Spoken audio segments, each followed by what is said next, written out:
আম্মা, একদিন আমি একটা হ্যারিয়ার কিনবো। আমি ওই হ্যারিয়ার কইরা তোমার হ্যারিয়ার চড়াই লয়ে যাবো আমার ওই বাপের বাড়িতে। সেই বাপের বাড়িতে তোমার অসম্মান করা হয়েছিল খালি তুমি গরিব থেকে।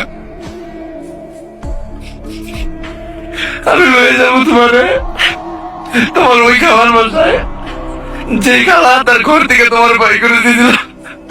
খালি তোমার কোনো বাড়ি নাই থেকে, ঘর নাই থেকে।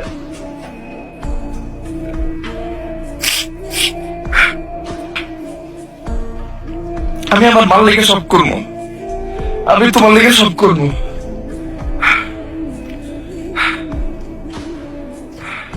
তুমি ছোটকাল থেকে যেমন ভাবে আমার কষ্ট করে বড় করতো, এগুলো দেখে কখনো তোমার থ্যাংক ইউ কয় না আম্মা।